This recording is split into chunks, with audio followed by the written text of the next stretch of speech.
गुरु का नाम पुकारो,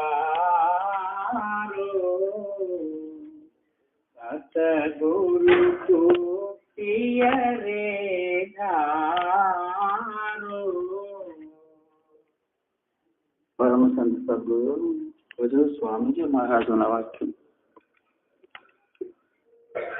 ఏం ప్రతిపాదన చేస్తున్నారు?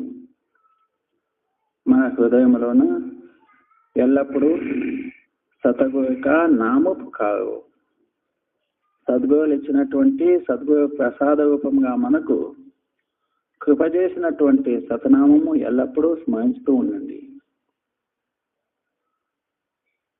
మన మనసులోన ఎప్పుడు చూసినా ఏదైనా ఒక చింత ఉండే ఉంటుంది. ఆలోచన, చింత లేక సంకల్ప వికల్పన అని అనండి. లేనట్టి వారి మనసు ఎవరిది లేదు. ప్రతి ఒక్క మనసు ఖాళీ ఉండదు. ఎవరి మనసు, ఎవరు పెద్దవాళ్ళు, చిన్నవాళ్ళు, ఆడవాళ్ళు, మగవాళ్ళు, పేదవాళ్ళ శావకాలు ఎవరైనా తీసుకోండి, ఏదైనా ఒక చింత ఉంటుంది, ఏదైనా ఒక ఆలోచన ఉంటుంది, ఏదైనా ఒక సంకల్పం ఉండే ఉంటుంది. ఒకటి పై లోపల మొదట ఇంకొకటి తయారవుతూనే ఉంటుంది. మహాత్ములు ఏమంటారు? జైసే మాయా మనగమే తైసే హీగమే రామ. ఎట్లా మీ మనసులోన ఎప్పుడు మాయా చింతలు జరుగుతూ ఉంటుందో అదే మనసులోన సతనామ చింత చేయండి, పరమాత్మను చింత చేయండి, రాముని చింత చేయండి. అప్పుడేమవుతుంది? ప్రాపంచిక వాసనలు, మాయామోహం విడుదలై పరమాత్మలో కూడేటువంటి చేరుకునేటువంటి అవకాశం వస్తుంది. ఇంతే తేడా. మనసు ఖాళీగా ఉండదు. ఏదైనా ఒక ఆలోచన ఉంటుంది అనుకోండి, అవి ఇవి ఆలోచన చేసే కంటే నామస్మరణ చేస్తే ఎంత మంచిది. మనస్సుకి ఇది ఒక అలవాట. ఎవరైనా ఒక చింత చేస్తూనే ఉంటుంది, ఖాళీగా ఉండడం లేదు.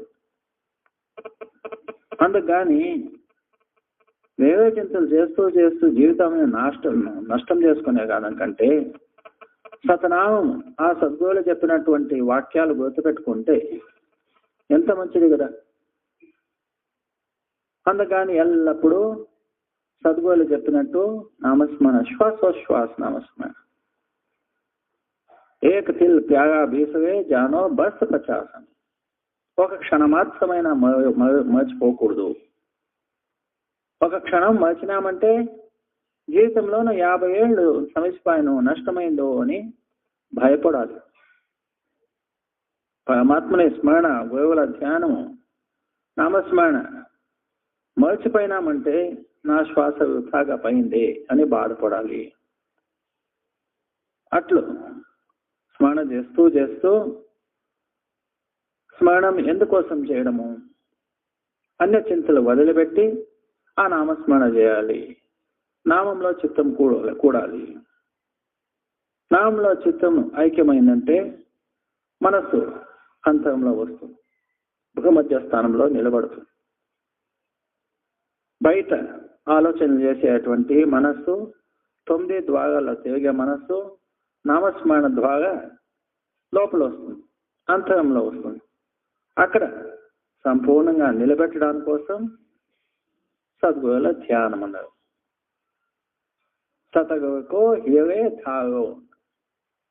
మీరు హృదయంలోన ఎల్లప్పుడూ ఆ సద్గురు ధ్యానం జరుగుతూ ఉండని. మనసు సంపూర్ణంగా లోపల నిలబడుతుంది. మనసును నిలబెట్టుకోవడానికి ఇది ఒక్కటే ఉపాయం, సతనామ స్మరణ, సద్గురువుల ధ్యానము. జిసకా సుమిరన పుస్తక ధ్యానం. ఏది చింతలు చేస్తుంటామో మనసులోన అదే రూపం వస్తుంది. ఆడబిడ్డలు వంట చింత చేస్తున్నారు అనుకోండి, వంటలే కంటే ఎదురు జ్ఞాపకం వస్తుంది. వ్యాపారం చేసేవాళ్ళు వ్యాపారం చింత చేస్తూ చేస్తూ అంగడే ఎదురు వస్తుంది. మనసులో ఏముందో అదే రూపం కంటే ఎదురుగా వస్తూనే ఉంటుంది. సినిమా మాది. మీరు సతనామ స్మరణ చేస్తూ సద్గురుల ధ్యానం చేస్తూ ఉంటే అదే ధ్యానంలోనే మనసు లోపల వచ్చేస్తుంది, వశమైపోతుంది. ఇది ఒకటే ఉపాయం. ధ్యాన కల్ప్యాలి బినా ఇసుకో నహి చుట్నా. సద్గురుల ధ్యానం చేస్తూ చేస్తూ మన కర్మ బంధనమే తెగిపోతుంది. వేరే ఉపాయం లేదు. స్వామీజీ గారు సీదా సరళమైన ఉపాయం చెప్పిస్తున్నారు. ఇది ప్రతి ఒక్కరు నేర్చుకోవాలి. सतगुरु का करो भरोसा, फिर करो न कुछ अफसोसा. ఈ స్మరణ, ఈ ధ్యానం ఎప్పుడు జరుగుతుందంటే హృదయంలోన సంపూర్ణ విశ్వాసం ఉండాలి. సతగురు కా కరో భరోసా. భరోసా అంటే ఏమి? నమ్మకం, విశ్వాసం సంపూర్ణంగా ఉండాలి. ఎవరెవరి మీద విశ్వాసం పెట్టి మనం ఎన్నోసార్లు మోసపోయాం, అయినా కానీ వాళ్ళ విశ్వాసం పెట్టుకుంటూ పోతుంటాం. నిజంగా మన ఆత్మ స్నేహితులంటే ఆ సద్గురు ఒక్కడే అని తెలిసినప్పుడు మీరు సంపూర్ణ విశ్వాసం, సంపూర్ణ భగవత్ నమ్మకం సద్గురు మీద పెట్టుకోండి.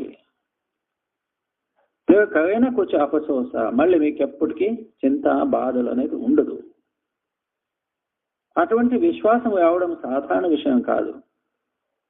ఎవరెవరిలో విశ్వాసం పెడతాం, సద్గురులో విశ్వాసం పెట్టడం మహాకఠినం. అది ప్రకృతి నియమమే అలాగ ఉంటుంది. ఒకప్పుడు సాధువుల దగ్గర ఎంతో మంది శిష్యులు, నేను ముందు మాటలతో మన మందును గురువే సద్గురువే మీ మర్జీ అంటాం. లోపల చూస్తే అంతా మనస్సు చెప్పినట్టు వినడమే. ఇది ఇప్పుడే కాదు, సదాకాలం ఇలాగే జరుగుతుంటుంది. ప్రతి చోట ఇక్కడ కాదు, ప్రతి చోట ఇలాగే ఉంటుంది. ఆ సాధువులు చూద్దాం నిజమైన శిష్యుడు ఎవరు పరీక్ష చేయాలని ఆయనకి మనస్సైంది.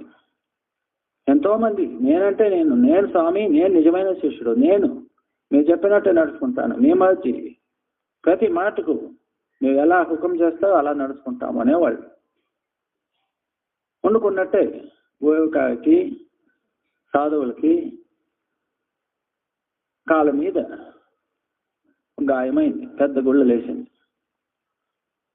నిజంగా ఏమీ కాలేదు, ఆయన అలా సృష్టి చేశాడు. కాళ్ళకేమో కట్టుకొని పెద్ద గాయమైనట్టు, అది చీమ పడినట్లు బాధిస్తున్నాడు. ఎంతోమంది అయ్యో స్వామి మా గురువుకి ఇట్లా అయింది అని బాధపడ్డారు. ఇంకా చివరి గురువులు ఏమన్నారు, దీనికి ఏమీ ఔషధం లేదు, దీనికి ఒకటే ఔషధం. ఎవరైనా ఈ చీమని నోటితో కొరికి తీర్చుకుంటారంటే ఈ గాయం పోతుంది, వేరే ఔషధం లేదు, ఇది ఒకటే ఉపాయం. అందు వెనక్కిపోయాడు, ఒక్కో తయారలేదు. గురువు ఏమంటారు, ఇంకా నా ప్రాణమే పోతుంది, ఎవరైనా సహాయం చేసేటువంటి వాళ్ళు ఉంటే చేయండి. ఒక్కడే ముందుకు వచ్చాడు, ఎవరు రాలేదు. స్వామి నేను బతికితేమి చనిపోతేమి, నేను మీరు పడే బాధను చూడలేను, దయచేసి నాకు అవకాశం ఇవ్వండి, నేను మీరు చెప్పినట్టు చేస్తాను. ఆయన సంపూర్ణంగా ప్రేమించేశాడు. నిజంగా చూస్తే అక్కడ గాయము లేదు, చీమను లేదు, లోపల తీయని తేనెయ్యి కట్టి గాయమైనట్టు నటించాడు అంతే. పేరుస్తూ తీయగా తేనెయ్యి రుచి వచ్చింది, కట్టిప్పేశాడు, గాయము లేదు, ఏమీ లేదు. పరీక్షకు నిలాలంటే సులభం కాదు. గురువుగా అప్పుడప్పుడు పరీక్ష చేస్తారనుకోండి, అందు వెనక్కిపోయేవాళ్ళే. నిజంగా నమ్మకంగా ఉండేవాళ్ళు ఎవరు? అమేవ్ ఖుసు అని మహారాజు. అమేవ్ అంటే హిందీ భాషలో, ఉర్దూ భాషలో సావుకారుడు అని. అలా మనం గరీబ్ అంటే పేదవాళ్ళు, బీదవాళ్ళు, అమేవ్ అంటే సావుకారు. ఆ సమయంలో అతని పేరు అమేవ్ ఖుసు అంటే చాలా పెద్ద సావుకారు, రాజుడు. ఎన్నో వేలాది లక్షాది రూపాయలు ఉండేవాడు ఆస్తిపాస్తి. నిజాముద్దీన్ ఔలియా అని తన గురువుల పేరు. గోవుల దగ్గర సేవకు వెళ్ళాలని తన సమస్తము గోవుకు అర్పించాలి. ధనం అన్నారు కదా, అలాగే తన సమస్త రాజ్యభాగం అంతా వదిలిపెట్టేసి తన ఆస్తి పాస్తి వంటల మీద మోపించుకొని గోవుల దర్బార్కి వచ్చేవాడు. ఇటు పక్కన గోవుల దర్బార్లో ఎవరో ఒక పేద ఆయన గోవుల దగ్గర వచ్చాడు. వచ్చి, స్వామి, మా ఇంట్లో ఎటువంటి కార్యం ఉన్నది, ఏదైనా కాస్త మాకు సహాయం చేయండి. గోవుల దగ్గర ఏమీ లేదు. అయ్యా, 1 దినం 2 దినాలు ఉండు, ఎవరైనా ఏమైనా తెచ్చిస్తే నీకు ఇస్తాను అన్నారు. 1 దినమైంది, 2 దినాలైంది, ఎవరు ఏమీ తెచ్చలేదు. ఇతను, స్వామి, నేను 2 దినాలు వచ్చింది, వచ్చి 2 దినాలైంది, నేను ఇంకా పోతాను, మీరేమైనా సహాయం చేసేటట్టు చేయండి, లేదంటే పోతాను. గోవుల దగ్గర ఏమీ లేదు ఇవ్వడానికి, పాదరక్షలు మాత్రమే ఉన్నవి. అయ్యా, ఈ పాదరక్షలు ఉన్నవి, బూట్లు, ఏమైనా డబ్బులు దీనికి ఇస్తే తీసుకో అని అతనికి ఆ పాదరక్షలు ఇచ్చారు. ఆయన అంతేమీ సమాధానం కాలేదు. ఈ పాదరక్షలకు ఏం డబ్బు ఇవ్వచ్చు, 4 అణాలు 8 అణాలు ఇవ్వచ్చు అంతే, దానిలో ఏం దొరికినాయి. బాధతోనే ఇంకా గురువుల ఆశీర్వాదం అంతా నా దొరికిందని సమాధానం చేసుకుని వెళ్తూ ఉన్నాడు. ఇతను దారిలో ఈ పక్క నుంచి ఆ పక్కకు సాగుతున్నాడు. అమీర్ కుస్వా ప్రేమంతో తన సంపత్తు, తన ఆస్తి పాస్తులంతా మంటల మీద కట్టుకొని అటుపక్క నుంచి గోవుల దర్బార్కి వస్తున్నాడు. ఇద్దరును దారిలో కలిశారు. ఆయనకి ఈయనకు పరిచయం లేదు. అకస్మాత్తుగా అతనికి ఇతను దారిలో కలిసి ముందుకు పోయినప్పుడు ఇదో గోవుల జ్ఞాపకం వచ్చింది. ఎక్కువగా గోవుల జ్ఞాపకం వచ్చింది ఆయన పక్కలో పోతున్నప్పుడు. ఆయన బీదవాడిని నిలిపాడు. అయ్యా, నువ్వు ఎవరు? నిన్ను చూస్తే గోవుల జ్ఞాపకం వస్తుంది, గోవుల వాసనే వస్తుంది, నాకు గోవుల జ్ఞాపకమే పైన వస్తుంది, నువ్వెవరు అని చెప్పుకున్నాడు. స్వామి, నేను గోవుల దర్బార్కి వెళ్ళాను, ఏదైనా సహాయం చేయమని అడుక్కోవడానికి కోసం. గోవుల దగ్గర 2 రోజులు ఉన్నాను, ఏమీ ద్రవ్యము దొరకలేదు. చివరకు గోవులు ఆశీర్వదించి ఈ బూట్లు ఇచ్చాడు. అసమాధానంగా చెప్పాడు. ఏం పనికి వస్తుంది, నా కార్యానికి ఎంతో డబ్బులు కావాలి, ఈ బూట్లు తీసుకొని నేనేం చేస్తుంది. ఆయన తక్షణం ఏమన్నాడు, అయ్యా, నువ్వు బాధపడదు, గోవుల విషయంలో అసమాధానం చేసుకోవద్దు, నీకు ఎంత డబ్బు కావాలి చెప్పు, ఆ బూట్లు నాకు, ఈ వంటల మీద ఎంత ఆస్తి ఉన్నదో అదంతా నీకు ఇచ్చేస్తాను, తీసుకో. సంపూర్ణంగా ఎన్నో వంటల మీద ఎంతో ఆస్తి, ఎంతో డబ్బు, రత్న వజ్రాలు సంపూర్ణంగా వదిలేశాడు. ఆ బూట్లు తీసుకున్నాడు. నీకు సమాధానమా? ఖుషి అయిపోయింది. ఆయనకు సమాధానం కాక ఉంటుందా? ఆయన సంతోషంగా ఆ బూట్లని టవల్లోనో వస్త్రంలోనో గంట కట్టి తల మీద మోసుకొని సంతోషంగా గోవుల దర్బార్కి వెళ్ళాడు. ఏమీ బాధపడలేదు. ఇంత ఆస్తి పోయింది కదా అని కించిత్ మాత్రమైన బాధపడలేదు. గోవుల దర్బార్కి వెళ్ళి గోవులకు అంతే పాదరక్షలు ఉంది, వేరే లేవు అక్కడ వాళ్ళకి.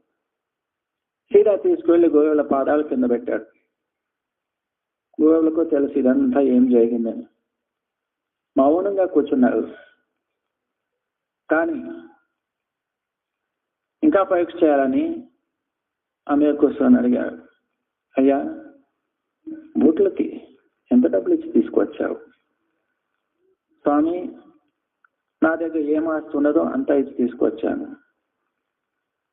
అప్పుడు గురువు గారు అన్నారు, చాలా సస్తాగా తెచ్చావని తెలుసుకో. నువ్వేం పెద్దగా తెలుసుకోవద్దు, చాలా సస్తాగా దొరికిందని తెలుసుకో. కృతార్థుడయ్యాడు, సంతోషపడాడు, పరమానందమైంది. ఎంత విశ్వాసం ఉండొచ్చు. అదే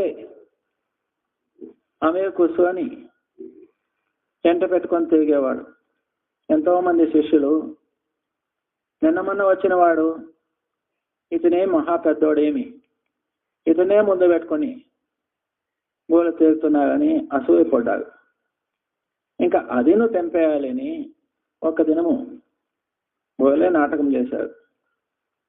ఎంతో మంది శిష్యులు, నేను ముందు తాను ముందు, అందరినీ పిలుచుకొని ఆశ్రమం నుంచి సిటీకి వెళ్ళారు. అందుకే ఆశ్చర్యం, ఇప్పుడు గోయలు ఎందుకు సిటీకి పోతాయి? ఎప్పుడు పోదు. ఎప్పుడు చూసినా ధ్యానము, సత్సంగము, నామము దీనిలో ఉండేవాళ్ళు సిటీకి ఎందుకు పోతున్నారు? అనుమానమే అనుమానం. బాగా పొడవుగా అనుకొని పోయాడు. పోతూ గోవులు నిజాముద్దీన్ ఔలియా సిటీలో సీదా వేషం ఇంటికి పోవాలా? ఇంకా జనాలకు ఇంకా అనుమానం అయిపోయింది, ఏమో మా గోవులకి ఏమో హెచ్చు తక్కువైంది. ఆ ఇంట్లో వెళ్ళి ఆమెకు ఆశ్చర్యమైంది, ఇటువంటి మహనీయులు పెద్ద సంతులు నాలాంటి నీచులింటికి ఎందుకు వచ్చావు ఏమో.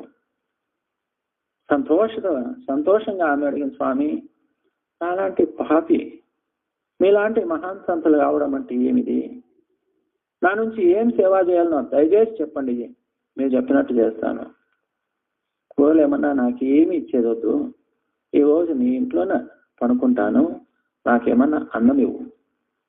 బయట వెళ్ళి అన్నం తట్లో పెట్టుకొని గ్లాసులు నీళ్లు తీసుకొని దాని మీద వస్త్రం మూసుకొని తీసుకొచ్చి నేను రాత్రి పనుకొని నిద్రపై పొద్దున పోతాను. కావాలని ఇలా చేశాడు. శిష్యులంతా ఇంటి ముందు నిలుచుకున్నారు. సాయంత్రం అయింది. ఇదేమిది గోవులు ఇంట్లో ఇంత పని, ఇంత సమయం ఏం చేస్తున్నారు? ఒక్కొక్కరు మాట్లాడుకుంటూ పోయారు. గోవుల ప్రేమ ఎక్కడుందో, నామస్మరణ ఎక్కడుందో, ఎక్కడ పోయిందో మాటలోనే పుకార్ ఖాయిలా ఆడినట్లు అంతా వ్యాపమైంది.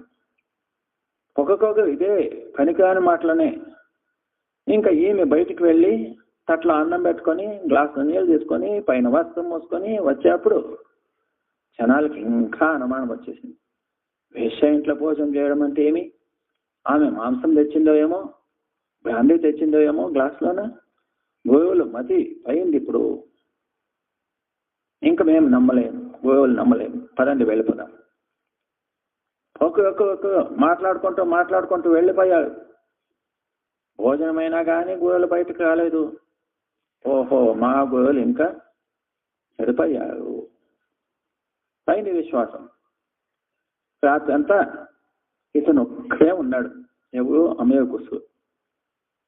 పొద్దున్నే గోవులు బయటకు వచ్చారు. నేను ముందు నాన్న ముందు అనే నువ్వా శిష్యుడు ఎక్కడ పోయారు? ఒక్కలేవే.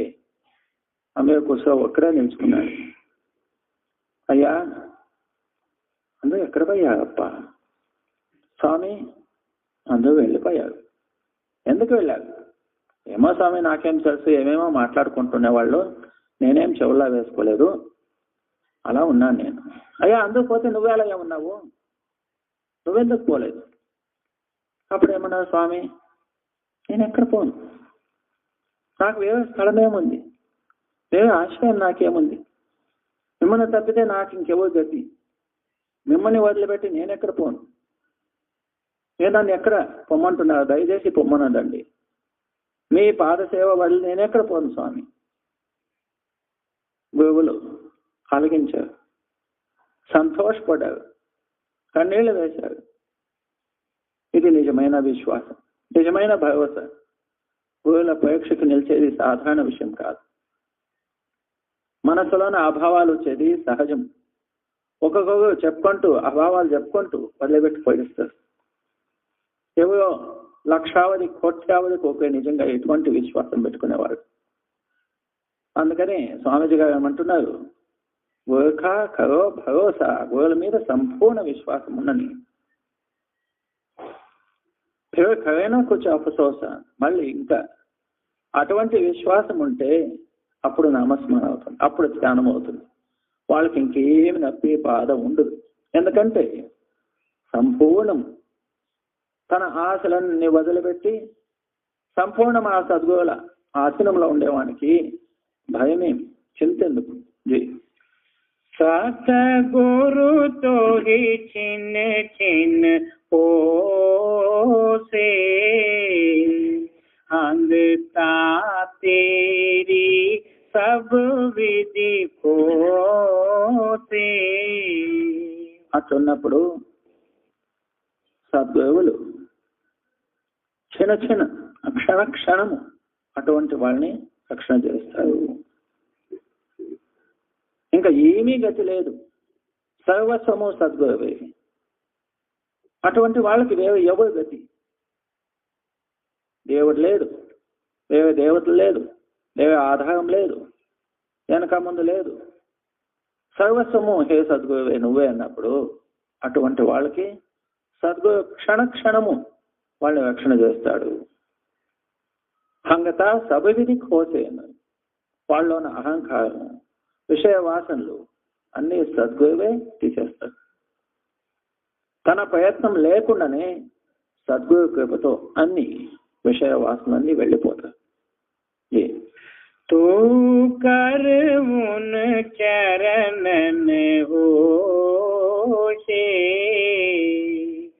सतगुरु से मत कर रोसे. అందుకని స్వామీజీ గారు ఏమంటున్నారు, ఆ సద్గురు చరణారవిందములోన ఎల్లప్పుడూ మీ ధ్యాస ఉండని, మీ జ్ఞాపకము, మీ స్మరణ ఆ సద్గురు చరణాల్లో ఎప్పుడు గట్టిగా నిలబెట్టుకోవాలి. ఆ సమయంలోన ఎంతే కష్టాలు వచ్చినా కానీ, గురువుగా తిట్టి నిన్ను బయటకేసినా కానీ నువ్వు వెళ్ళొద్దు, బాధపడకూడదు. కానీ నీ హృదయంలోన శాంతి ఉండాలి. గురువుగారి విషయంలోన సమాధానంగా ఉండాలి. గురువుకు కోపం వచ్చేటువంటిది ఏమీ చేయదు. నువ్వు సదా గురువుకు ప్రసన్నత ఉండాలి. ఎందుకంటే మహాత్ములు ఏమన్నారు, దేవుడు మన మీద కోపం చేసుకుంటే గురువుకి శరణ పోవచ్చు. గురువే మన మీద కోపం చేసుకుంటే 3 లోకాల్లో అతనికి స్థానం లేదన్నారు. దేవుడు దేవతాదులు కోపం చేసుకుంటే ఏం భయం లేదు. ఎందుకు? గురువుల దగ్గర శరణ పోవచ్చు. గురువే మన మీద కోపం చేసుకున్నారంటే పోయేది ఎక్కడ? ఎవరు రక్షణ లేదు అక్కడ. అందుకని गुरु का वाक्य उल्लंघ कर जो शिष्य कहे जाए जहाँ जाए तहाँ काल है कहे कबीर समझायन.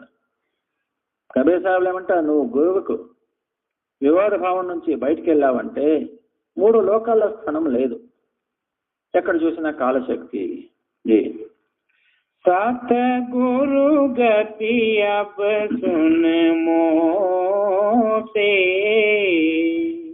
कही जात नरंचक मुख से.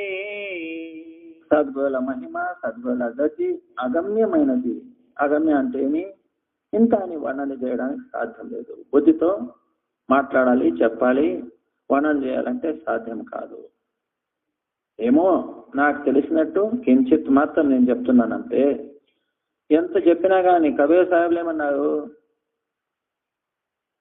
ఇది ధరతి అంటే సంపూర్ణమైన పృథ్వీ భూమి అంతా కాగితం చేసి, 7 సముద్రాల నీళ్ళంతా మసి ఇంకు చేసి, ఇంకా వనస్పతి చెట్లు మానలు ఎన్నుండవు అవన్నీను పెన్నులు చేసి ఆ మహిమ రాస్తూ పోయినా కానీ సంపూర్ణం అవదు.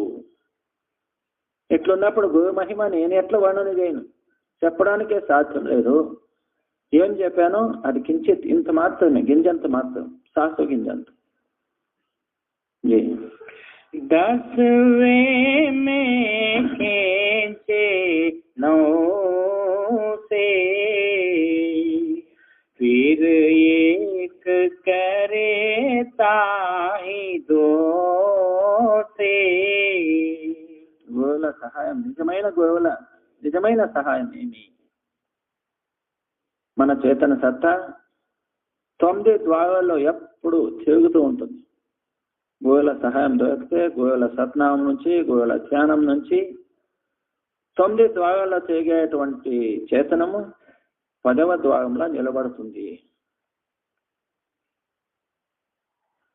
జడ చేతన గంట అంటారు. అంటే జడ అంటే మనస్సు, చేతనం అంటే ఆత్మ. ఇప్పుడు మనస్సు ఆత్మ రెండు గంట పడింది. అందుకని ఆత్మ మనస్సు ఆధీనంలో ఉండి మనస్సు చెప్పినట్టు వింటూ మనం పుట్టు చావులో వచ్చాం. సద్గురుల కృప నుంచి ఈ గంట విడిచిపోతుంది. మన ఆత్మ స్వతంత్రమై ఆ నామంలో ఐక్యమవుతుంది. ద్వైతం అనేది వెళ్ళిపోతుంది. ఇంకా ఏకత ఒక్కటి ఏమి ఆ నామములో సద్గురుల కృపతో మన చేతనం ఒకటైపోతుంది. ఇది సద్గురులు చేసేటువంటి మహాన్ సహాయం. ఎవరు చేయలేవు ఇటువంటిది. शब्दारस तो ही पिलावे, जमपुर से फेर बचावे. ఇట్లా సద్గురులు మనకు ఆశీర్వదించి శబ్దారస తోహి పిలావే, మనకు నామామృతము పోస్తారు, నామామృతం సాధించుతారు. మన అంతంలో నామరూపమైన ధార ఎల్లప్పుడూ కురుస్తూ ఉంటుంది అనుకోండి, అది మనకు తెలివికి రాదు. సద్గురుల కృపతో మనకు తెలివికి వస్తుంది. మన అంతంలో నామం ప్రకటన అవుతుంది. అందుకని మన సద్గురుల దగ్గర వెళ్ళేది. ఎవరి హృదయంలో నామం ప్రకటమైందో జమపూసే పేరు బచావే, యమలోకానికి పోకున్నట్టు మనకు రక్షిస్తాడు. చనిపోయే సమయంలోన ఇది పరీక్ష. ఎవరు గురువుగా ఇచ్చినటువంటి సతనామం అభ్యాసం చేసిన వాళ్ళు, గురువులకు ప్రేమైన వాళ్ళు ఆ సమయంలోన యమదూతుల్ని వెనకబెట్టి గురువులు ముందరికి వచ్చి వాళ్ళని సీదా సతలోకానికి తీసుకెళ్తారు. గురువుల ఆశీర్వాదం లేనటువంటి వాళ్ళు యమదూతలు తీసుకొని వెళ్ళిపోతారు. ఆ సమయంలోన ఎవరెవరు ఇట్లు గురుముఖలయ్యారో వాళ్ళని యమదూతలకు వదిలిపెట్టడు గురువు. తాను రక్షించి యమదూతల నుంచి రక్షించి తాను దయాల దర్శనానికి తీసుకెళ్తారు.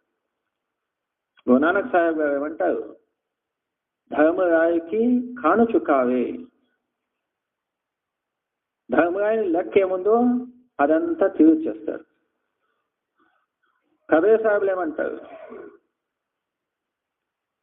బురా భలా జో గురు భక్త్ కబహు నరక నహి జాయ్.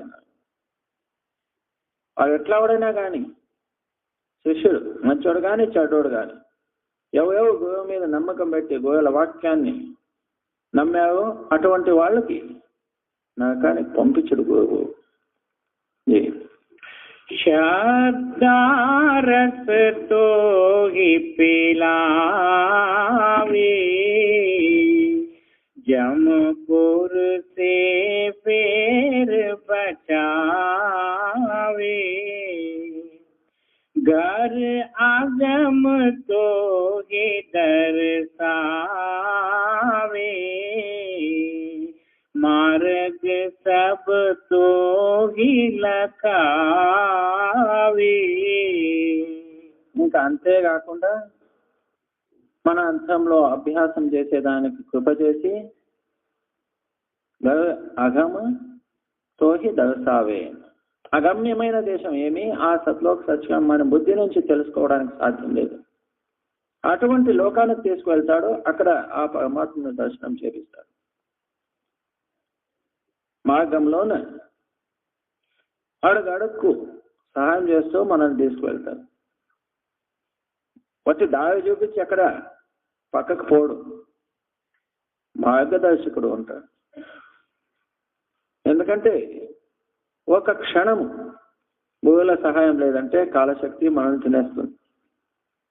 సద్గురు మనకి ఎల్లప్పుడూ సహాయం చేస్తూ దారిలో జతలో ఉండడం, సీదా మనల్ని ఆ లోకానికి తీసుకువెళ్ళడం.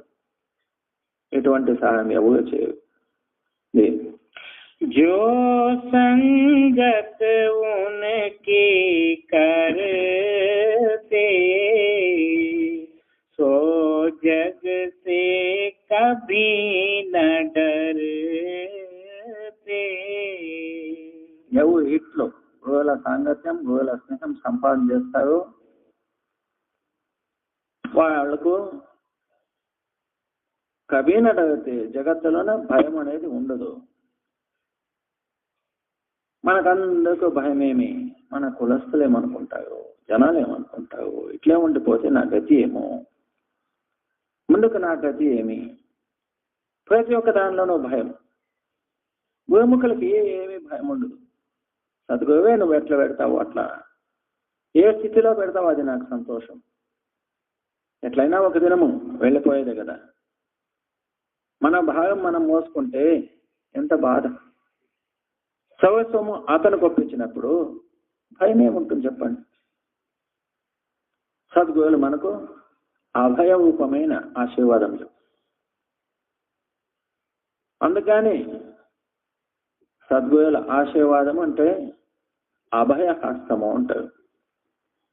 సద్గురువుల హస్తం చెయ్యి మనం ఇచ్చింది నెత్తి మీద తల మీద ఉన్నప్పుడు భయమే మనకు అభయ రూపం అయిపోతాం, భయమే లేనట్టు రూపం. जो बेमुख गुरु से फिरते सो भव सागर में गिरते. ఇంతసేపు స్వామీజీగా గోముఖులు, గోవుల ప్రేమి గనులు, గోవుల సత్యమైన శిష్యుల గతి, వాళ్ళ అపారమైన మహిమ వర్ణన చేసి ఇప్పుడు గోవులకు ఎవరు విముఖంగా పోతారు అంటేమి గోవు వాక్యానుసారం నడిలేక గోవుల వాక్యానికి విరుద్ధము ఎవరు పోతారు, అటువంటి వాళ్ళు భవసాగరమే గిరితే భవసాగంలో కిందకు పడిపోతారు. ఎందుకంటే ఎప్పుడు గోవుల సహాయం చేసేటువంటి శక్తి ఆ చెయ్యి మనం పట్టుకోలేదంటే మన సొంతంగా నిలుచుకునేటువంటి శక్తి మనకు లేదు. చిన్న పిల్లోళ్ళు, చిన్న బాలకుడు తండ్రి చేయి పట్టుకున్నప్పుడు నడిచేదానికి ప్రయత్నం చేయొచ్చు. ఆ చెయ్యి ఆశ వదిలిపెట్టాడంటే కిందకు పడతాడు. అట్లనే మన పరిస్థితి. మన సొంతంగా మనం మార్గంలో నడిచేదానికి అవకాశం లేదు. ఎంతవరకు గురు సహాయం ఉన్నదో అంతవరకు మనకు బాధ లేదు, నొప్పి లేదు, భయం లేదు. గురువుల సహాయం లేదంటే, గురువుల విముఖము, గురువుల విరోధ మార్గంగా వెళ్ళామంటే సీదా కిందకి పడే నేనే. మనం అనుకోవచ్చు నా సమానం లేదని, నా సమానం ఏమీ నడచలేదు. కురుక్షేత్రంలో యుద్ధం అంతా అయిపోయింది. అర్జునుడు ఏమనుకున్నాడు, శభాష్ నా శక్తి అందరూ మెచ్చుకున్నారు. పాంచ పాండవులు ఎటువంటి శూరవీరులని జగత్తుకు తెలిసింది. దానిలోన అర్జునుడు ఎట్లా పరాక్రమి, ఎట్లా పెద్ద యోధుడు, శూరుడు అని అందరికీ తెలిసిందని ఖుషిపడాడు. అప్పుడు కృష్ణుడు చూద్దాం ఇతని అహంకారము పెంచేయాలి, లేదంటే ఇతని అహంకారమే ఇతనికి నష్టం అవుతుంది అని పరీక్ష చేయడానికి కోసం ఏమన్నాడు, అయ్యా అర్జున, యాదవ కులము కృష్ణుని కులం. ఆ సమయంలో యాదవ కులంలో స్త్రీలకు అపాయమయ్యేటువంటి పరిస్థితి వచ్చింది. అప్పుడు ఏమన్నాడు, అయ్యా అర్జున, నీ శక్తి అపాయమైంది తప్ప యాదవ కులంలో ఉండేటువంటి స్త్రీల రక్షణకు నేను ఒప్పిస్తున్నాను. అలాగే కానీ అన్నాడు. అప్పుడు కృష్ణుడు యాదవ దేశానికి పంపించాడు అర్జునుడు. అక్కడ వెళ్ళినప్పుడు రక్షణకు తను పంపించాడు కదా అని ధనుష్య బాణాలు తీసుకోవాలని కింద పెట్టిన ధనుష్యము చేతిలో తీసుకునేదానికి ప్రయత్నం చేస్తాడు. సాధారణ ధనుష్యము ఎత్తలేకపోయాడు. గాంధీవ ధనుష్యం అంటే శివుడు ప్రసాదించిన గాంధీవ ధనుష్యం ఎంత బరువు, ఎటువంటి అట్లో గాంధీవ శస్త్రం, గాంధీవ ధనుష్యాన్ని ఎత్తిన మహాన్ శక్తి శివుడు అర్జునుకు సాధారణ రూపంగా ఉండేటువంటి బిల్లు బాణాలు నేలలో పడిన ధనుష్యం ఎత్తలేకపోయాడు. ఎంతో కష్టపడాడు, సాహసం చేశాడు. ఒక చిన్న ధనుష్యాన్ని నేల నుంచి పైనకి ఎత్తలేకపోయాడు. ఇంకెట్లా స్త్రీలు రక్షణ చేసేదేమి? అప్పుడే కృష్ణుడు ప్రకటమై చెప్పాడు, హే అర్జున, నువ్వు తన శక్తి ఏమని మేస్తున్నావో దానిలో నీ శక్తి ఏమీ లేదు. నా సహాయం నా శక్తి నీకు ఇచ్చి నిన్ను కాపాడనే కానీ దీనిలో నీది ఏమీ లేదు. ఇక్కడ కృష్ణుని సహాయంతో అర్జునుడికి బలం వచ్చిందే కానీ అర్జునుడికి ఏమీ బలం లేదు. ఆ కృష్ణుని సహాయం కృష్ణుని బలం ఉంది కాబట్టి ఆయన పరాక్రమి పెద్ద పేరు వచ్చింది. అట్లనే మనకు మన శక్తి మన బలము ఏమీ లేదు. ఆ సద్గురు బలంతో మనం వెళ్ళాలి, సద్గురు కృపతో, సద్గురు శక్తితో. ఎవరు సద్గురు విరుద్ధం పోతారో అటువంటి వాళ్ళు సీదా కింద పడితే మమకారం అహంకారం నిలుస్తూ కాలుని శక్తిలోనే వెళ్ళిపోయేది. चौरासी चक्कर खावे फिर जन्म जन्म दुख पावे. స్వామీజీ గారు ఏమంటున్నారు? 84 చక్కర్ ఖావే అన్న 84 లక్షల యోనిలో తిరగాలి, జన్మ జన్మ దుఃఖ పావే, జన్మ జన్మాదుల దుఃఖం అనుభవించడం. ఇది ಯಾವುದೇ కథ కాదు. స్వామీజీ గారి విషయాలు తెలుసుకుంటే భయం అవుతుంది. మనం ఏమైనా గోవులకు విముఖం పోతే మన గతి ఏమవుతుందని వర్ణం చేస్తున్నారు. జన్మ జన్మాదుల దుఃఖం అది. ఈ సమయమే కాదు, ఇంకెన్ని జన్మాలు. तुम सोचो अपने मन में कोई नाही गुरु सम जग में. స్వామీజీ గారు ఏమంటున్నారు? తుమ సోచో మనమే. మీరు ఈ విషయాన్ని మీ మనసులోన బాగా పరీక్ష చేసుకోండి. మంచి తెలుగులకితో మీ హృదయంలోన విచారం చేయండి. ఏం విచారం చేయాలి? బాగా విచారం చేసి చూడండి. గురువుల సమానం వేరే రక్షణ చేసేవాళ్ళు ఎవరైనా ఉన్నారా ప్రపంచంలో? ఆలోచించండి. మనల్ని రక్షించేటువంటి శక్తి 3 లోకాల్లో గురువు తప్ప వేరే ఎవరు లేరు, అనుమానమే లేదు. మీ హృదయంలోనే మీరు పరీక్ష చేసి చూడండి. जिन जिन गुरु भक्ति धारी सो पहुँचे निज दरबारी. ఎవరు గురు భక్తి చేశారు సో పహుంచే నిజ దర్బారి, వాళ్ళు నిజమైన దర్బారు యావది సత్లోకంలో అందుకుంటారు. ఎవరెవరు గోభక్తి చేశారో వాళ్లే అందువని చెప్పలేదు ఇక్కడ. ఎవరు ప్రేమతో గురువాక్యం అనుసారం భక్తి చేశారో, గురుభక్తి చేశారో, గురువుల మీద విశ్వాసం పెట్టుకున్నారో, ఎల్లప్పుడూ నామస్మరణ చేశారో, ధ్యానం చేశారో, అటువంటి గురుభక్తులు సత్యంగా ఆదేశంతో అందుకుంటారు. సద్గురు మనల్ని కృప చేసి అక్కడ తీసుకువెళ్తారు. गुरु भक्ति न जिनको प्यारी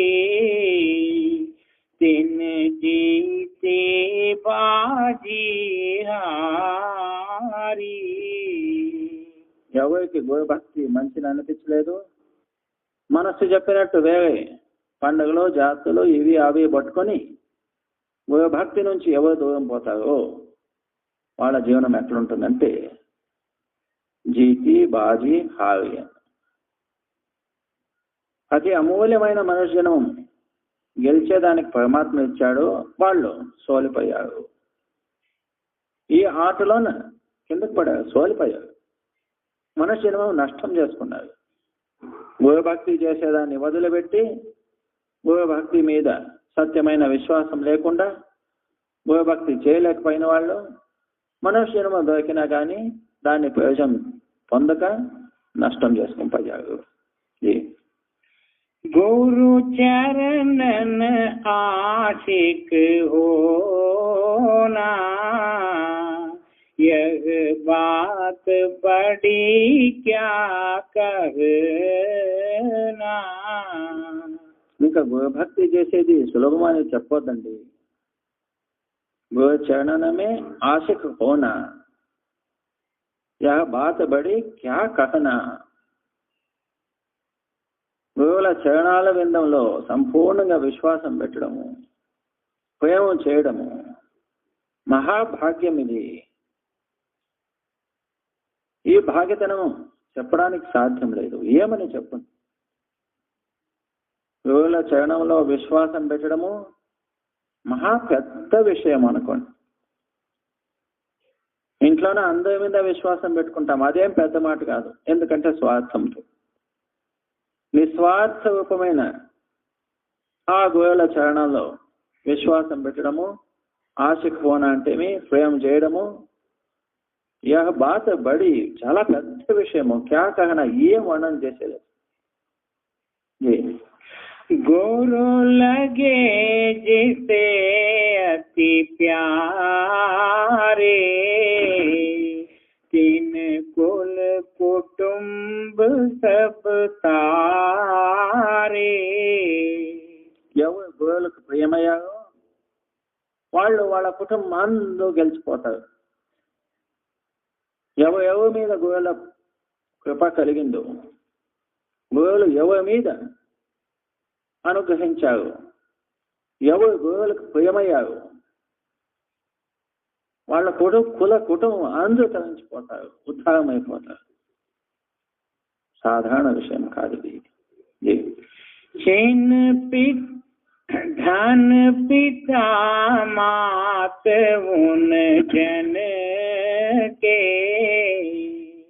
जिन भक्ति करी कुल सज के.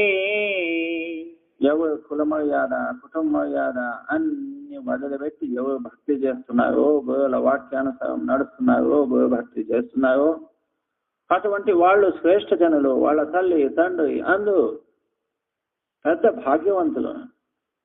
ఎవరు అట్లాంటి మహాపురుషులకు జన్మమిచ్చినారో అటువంటి తల్లి తండ్రులు మహాభాగ్యవంతులు. ఎందుకంటే వాళ్ళ కడపలోన ఎటువంటి మహాన్ భక్తుడు పుట్టాడంటే ఎటువంటి భాగ్యతనం అది. जिन सजी मलामत जग के, तिन मिली रास सुख घर सुघर के. ఇంకా ముందు నుంచి స్వామీజీ గారు ఏమంటున్నారు? జిన సహి మలామత్ జగత్కి, ఎవరు జగత్తులోన నింద, జగత్తులోన మనం ఆడుకునే వాళ్ళని అందరినీ సహన చేస్తారో వాళ్లకు పరమాత్ముడు సర్వస్వము ఇస్తాడు. ఎందుకంటే వాళ్ళకి ఎవరు గతి లేదు. అందరూ అనుకునే వాళ్ళని ఎవరు ఎంత అనుకున్నా కానీ సహన చేయడము, సహన అనేదే మహా తపస్సు. మరి సహన చేసే సులభ విషయం కాదు. అందరూ పోటీ పెట్టుకునే వాళ్ళే. సహన చేసేవాళ్ళు ఎవరు? అందరూ సహన చేయలేరు. ఎవరో నిజమైన ప్రేమీ జనులు, భక్తి చేసేవాళ్ళు, భక్తి విషయంలో భయం ఉన్నవాళ్ళు సహన చేస్తారు. వాళ్ళ సహన చేయలేదు. అగ్ని, క్రోధము, కోపము, ఎక్కడ అగ్ని ఉందో అక్కడ శాంతం ఎట్లుంటుంది? ఎవరు ఇట్లా సహన చేస్తారో వాళ్ళకు పరమాత్మను మెచ్చుకుంటారు. ఒక చోట కబీర్ సాహెబ్లు ఏమంటారు? ఎవరు ఈ ప్రపంచంలోన సోల్తారు వాద వివాదాల్లో కానీ, కుల జనులు, కుటుంబం వాళ్ళు, లోకం జనులు అందరూ నింద చేస్తారు భక్తి చేశారు. ఇంత సహన చేయాలి జీవు ఏమన్నా అనుకోని. బసవಣ್ణ గారు ఏమన్నారు? ఎవరు పొగిడితే మనల్ని నేను స్వర్గానికి పంపించు అనుకుంటారంతే. పొగిడి మనల్ని కైలాసానికి తీసుకొని ఎవరు తీసుకొని పోదు. నింద చేసి మమ్మల్ని ఎవరిని నరకానికి పంపించు. అదే విషయంలో కబీర్ సాహెబ్లు ఏమంటారు? హాగా సతగురు మిలి, ఎవరు సోల్తారో వాళ్ళకు సద్గురు మెచ్చుకుంటాడు, సద్గురు తన దగ్గర పిలుచుకుంటాడు. జీతా జమకి లాగా, నా సమానం లేదు, నేను గెలిచే తీరాలంటే యమలోకానికి వెళ్ళు. యమడే అంటాడు రా ఇటు.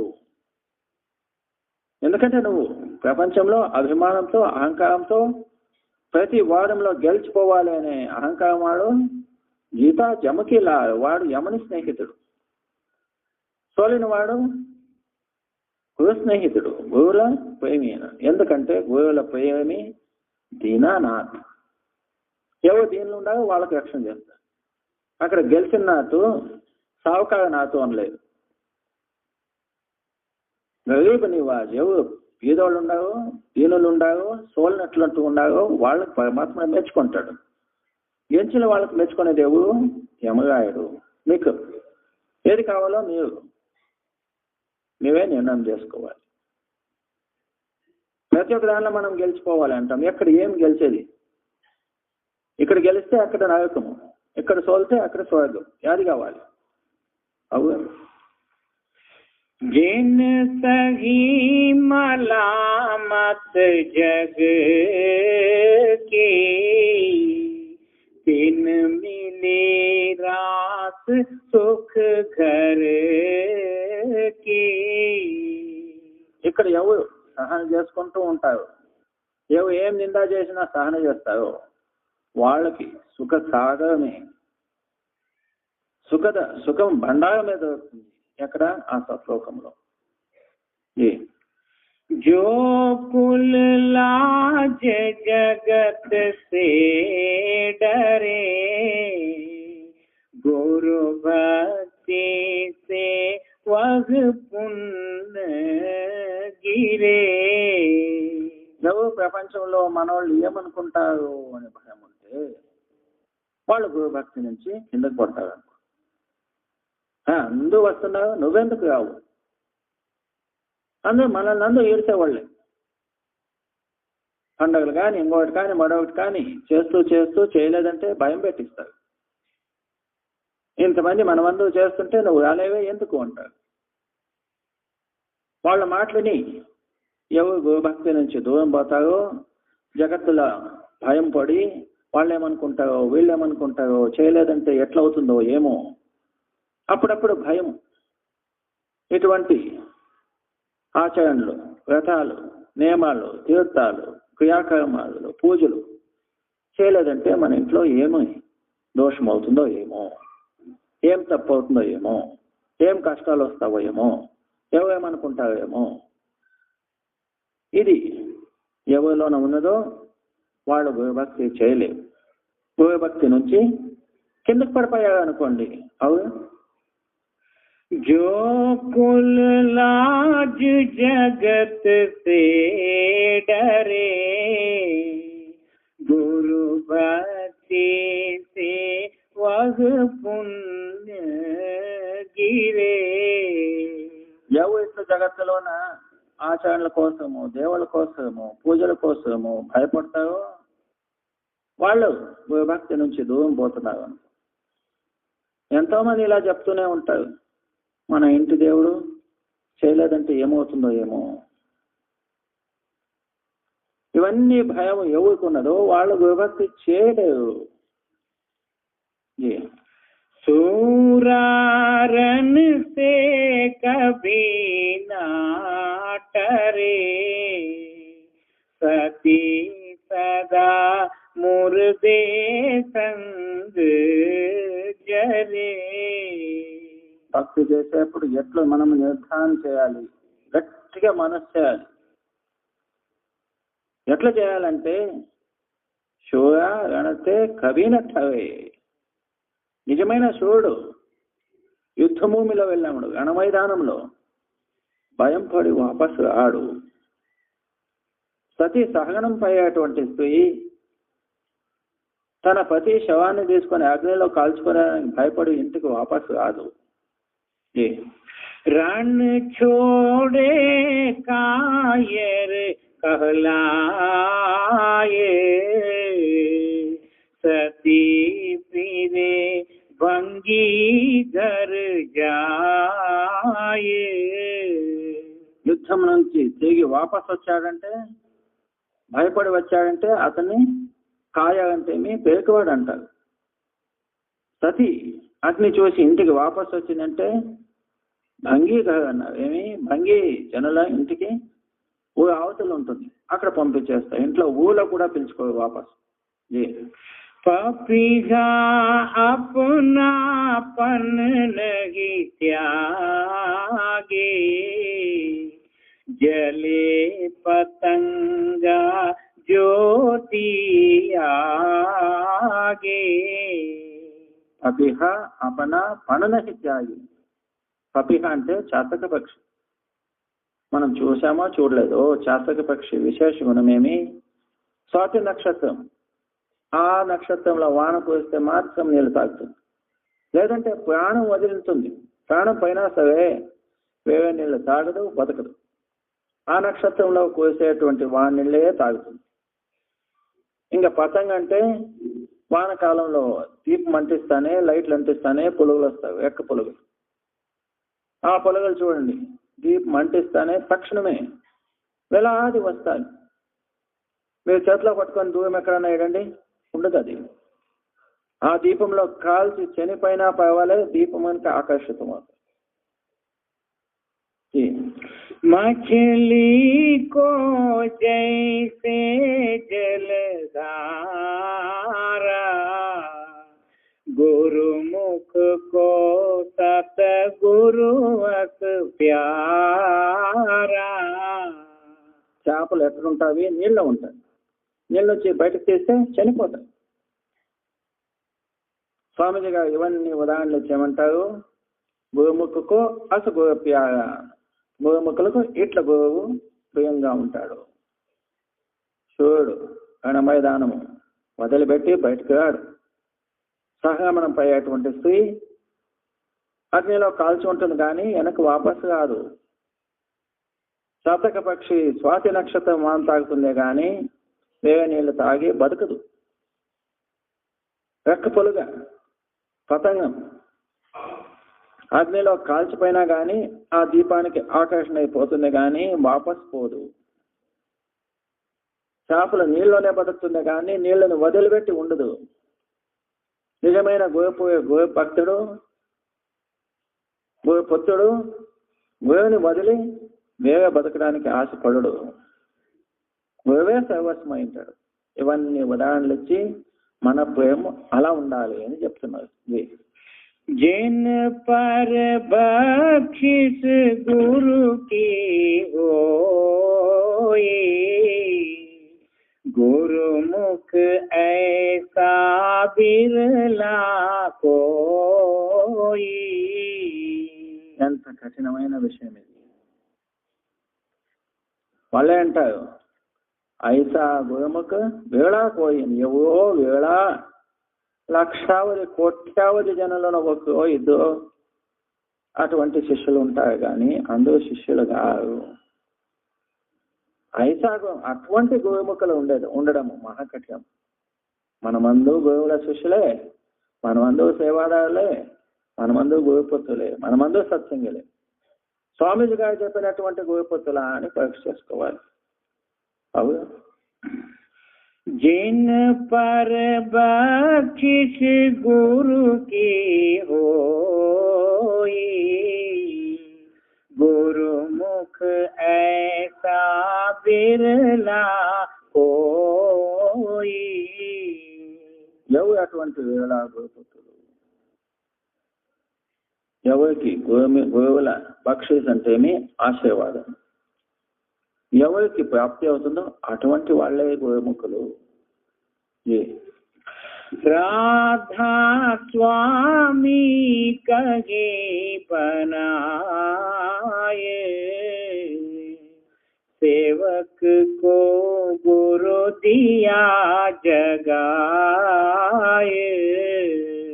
రాధా స్వామి సద్గురులు ఏం చెప్తున్నారు? అటువంటి సేవకుడు, అటువంటి సత్సంగి, అటువంటి గోముఖుడైతే గోవు దియా జగాయ్, అటువంటి వాళ్లకు గోవులు జాగ్రత్త చేస్తారు. అంటే ఏమి? సత్లోకానికి తీసుకెళ్లి వాళ్ళ జన్మం సార్థకం చేస్తారు. మనమందు గోవుల దగ్గర ఎందుకు వచ్చామంటే, సద్గురు నన్ను కూడా మీరు అలాగే రక్షింపండి, నన్ను సత్యమైన అతి విశ్వాసం ఉండేటువంటి శిష్యులుగా చేసుకోండి, నా హృదయము అలాగే ఉండని.